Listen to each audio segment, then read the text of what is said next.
Fans of Oshi No Ko rejoice. We have some good news, but unfortunately also some bad news. The good news is that we have a release window for Oshi No Ko Season 3. Hype levels through the roof. I could not be more excited. I cannot wait for the series to come back. I'm absolutely loving it, despite the fact that the manga readers really badly want me to know the ending wasn't good. I don't care. Let us enjoy the story as it is now, just like you did when you were reading it and you loved it so much. And you know what? I think when it actually comes to the ending, I'm probably going to love it so much just to spite people. I really think the negativity is like back and forth with this whole series, and it's like I just don't care anymore. I don't care anymore. I'm loving it right now. I'm super hyped for it to come back. And yeah, anyways, the bad news is there is bad news here. The bad news is 2026. Season 3 is not coming back until 2026. Ugh. I mean, I expected that, honestly, just because I think the first season was like a spring season, and then the second season was a summer season. And so my hope that it was going to be a fall this year, but it bumped over into 2026. So I don't know, maybe they're cooking something. Maybe they're going 2 cores. That's a possibility as well. I doubt it. But there's a hope that it might just be a 2 core. I've heard whispers that it could be a 2 core.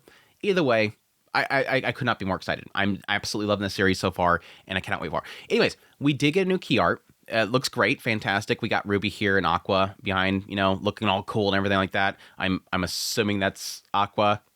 It's got to be Aqua. It's got the short hair. It's got to be Aqua. The assumption is Aqua. I am sad that she still has the black in her eyes. Again, I'm not gonna dance around spoilers, by the way. If you have not watched the second season, it's your own damn fault. You got the news, you can move on. But for those that have actually watched the second season, I'm not happy about the black eye thing. It kind of makes sense to the theme of it, everything with Aqua going after the situation, him finding a closure, or at least as Akane believes, sort of faking himself to believe that he has a closure, or at least accepting it so that he can move on, which is great for him. But now she's not in a good state.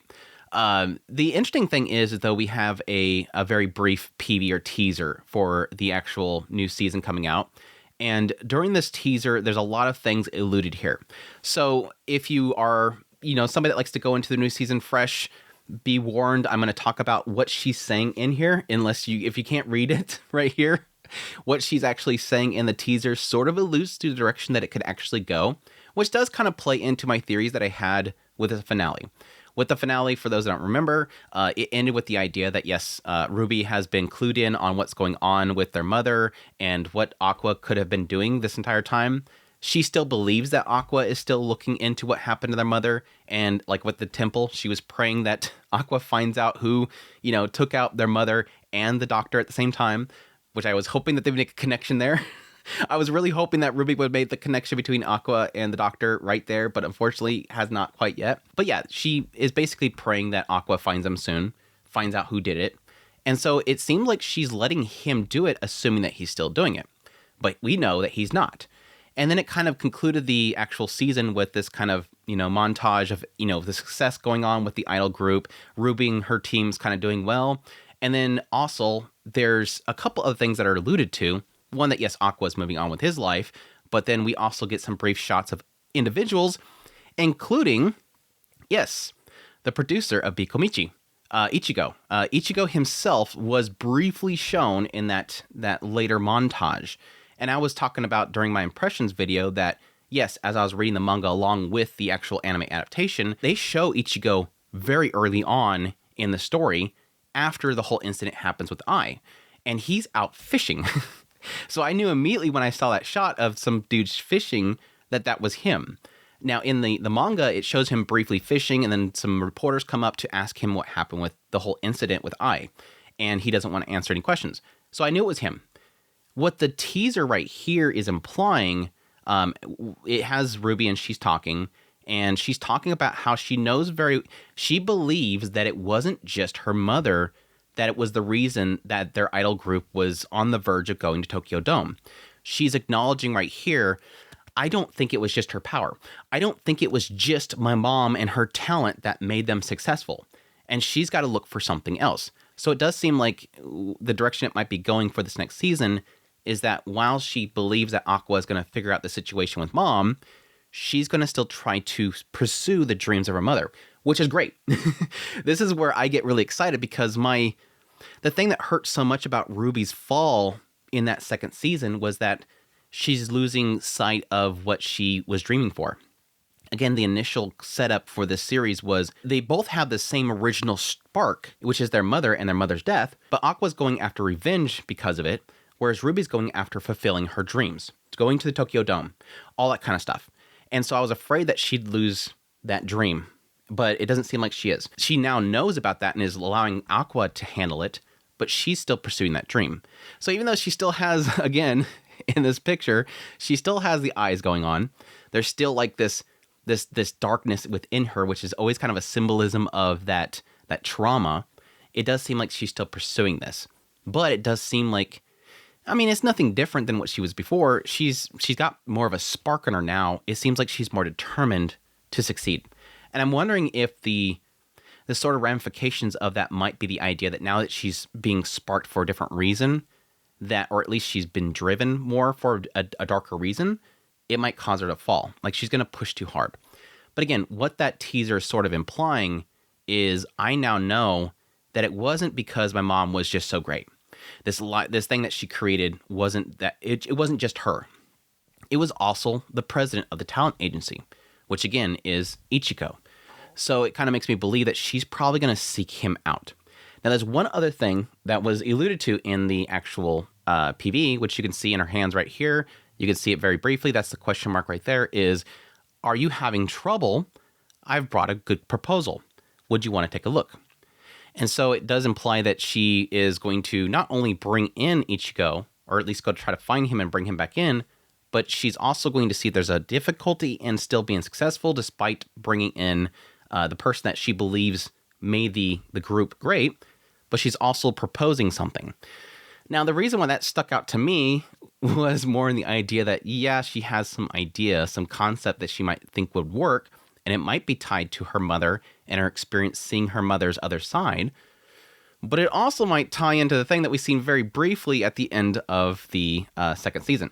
By the way, I should have said this beforehand. If you've read the manga, I don't want answers to this stuff. And anybody that is watching this, don't look in the comment section because I'm sure that people are going to spoil it like crazy. If not, don't go to the comment sections. If not just for that, just don't go to the comment section because you can see a bunch of people that are angry about the manga. I'm just so teasing it out of you guys. Your guys' criticism is valid. It's fine. If you didn't like the ending, that's your opinion, and that's perfectly valid. Anyways, at the end of the second season, we see a very brief shot of a monitor, and on the monitor it said 15 years of lies proposal. And I thought that was something that Aqua was writing. I think at the time when we watched that, I thought that it was Aqua had wrote that, and he was going to write the story about his experience trying to essentially solve this issue. And my prediction was going this route of, okay, so what's going to happen is that now that Aqua is recovered, he's going to tell what happened to his mother, even though we know now that it's probably a lie. This whole idea that he believes that this one guy who was Taiki's father, that was his father. And of course, we know, or at least I predicted pretty quickly, and Akane picked up on very quickly, just because you and Taiki have the same genes doesn't mean that Taiki's father is your father.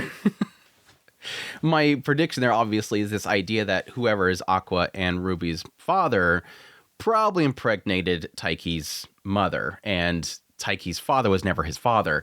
That kind of stuff comes up. But I digress. What I thought was going to happen is that Aqua was going to write the story of trying to find Ai's killer, but also show like the nasty side of the entertainment industry, and that was in that proposal. This makes me believe that possibly that 15 years lies is not something that Aqua was writing, but something that Ruby was writing, and it's something that she's going to bring to them. The problem with that theory and connecting there is that what's on the actual book that Ruby is holding on to here doesn't say anything about that. It says in English and in Japanese, it says One Chance, and then it says Special Edition Project. So maybe they might be covering this up. Maybe she has decided a more bubbly logo for it. I don't know necessarily that she's going to want to incorporate the story of her mother into an idol project to be successful. It might be more of an idea of just sort of her idea of what she can see would be successful, again, based on what she's seen with her mother. I still think the 15 Years of Lies proposal is probably going to be something that Aqua's writing to make a movie or something like that. And that's where I really do feel like the overall story is eventually going to get to, and I think would be a nice icing on the cake for the overall concept of what this writer has done for the series is, again, have the character who has seen so much nasty things in the industry, which I think this series has done so well at doing, is portraying the nastier side of the industry, putting it on blast for the world to see. This is what Akane went through. This is what this writer went through. This is what the stage play director has gone through. This is what I had gone through. This is what Ruby's gone through. This is what me, myself, has gone through. This is what Kana has gone through, just to kind of spit in the face of the industry, which I think is fantastic. Anyways, that is a lot of me talking about what's in this key art and this trailer, which I love. I missed the series so much. I had so much fun covering the series on a weekly basis. I just think this writer is so talented, and I love digging into his view of the entertainment industry. It's not even just the whole aspect of who's the father and all this other crap. I just love the industry stuff. Anyways, that's the news. Again, 2026, season 3 is coming around. I would probably assume it's good. The hope is winter, but I can totally see it being a spring show, just to kind of line up with the first season. I think spring's kind of a season that they like to kind of aim for, but it could end up being winter. But either way, I'm locked in for it. I hope to see you guys there when that time comes around, and I'll be covering it again. But anyhow, that's the news. Hope you guys enjoy this video. As always, if you did, hit the like button down below, comment. Again, be careful about the comments. If you're a manga reader, I don't need to know about how terrible the ending is. I don't need to know spoilers, any of that stuff. Thank you guys so much. Hope you guys enjoyed. If you like this content, you want to support channel more, I have links in the description below. Greatly appreciate it. Until next time, you'll take care.